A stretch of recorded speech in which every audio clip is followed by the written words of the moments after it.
យើងស្គាល់ចិត្តគ្នាយូរហើយស្រឡាញ់ច្រើនឆ្នាំដែរហើយហេតុមិនចង់ត្រានត្រើយចូលចិត្តប្រើពីថាបាយ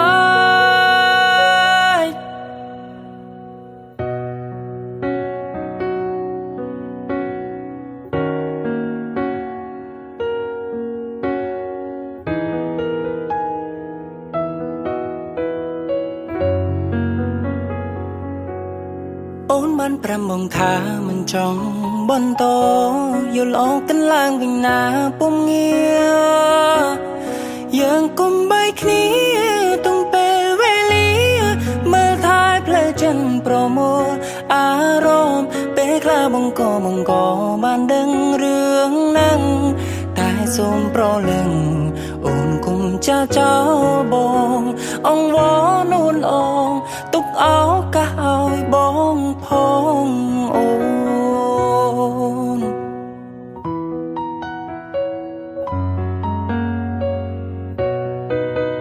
យើងស្គាល់ចិត្តគ្នាយូរហើ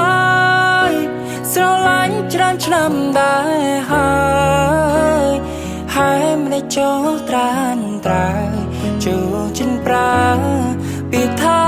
បាយយ៉ាងណាក៏បាយទៅឲ្យតែត្រូវគ្នាថ្ងៃស្អែកតែបងមានអារម្មណ៍ប្លែកខ្លាចថ្ងៃស្អែកយើងលែងត្រូវគ្នា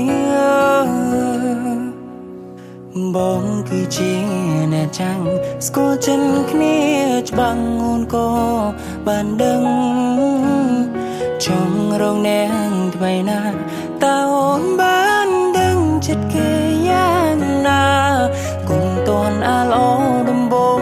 អូនអើយគេចេញធ្វើល្អយ៉ាងមិន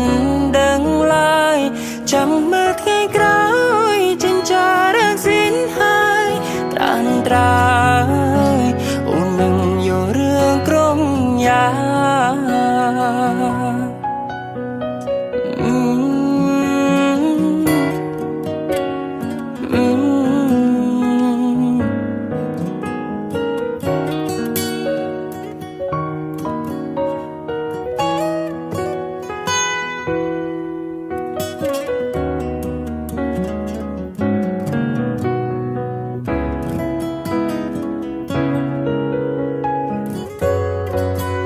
យើងស្គាល់ចិត្តគ្នា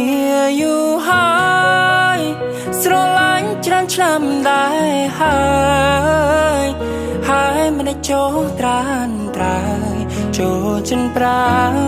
ពីថាបាយយ៉ាងណាក៏បាយ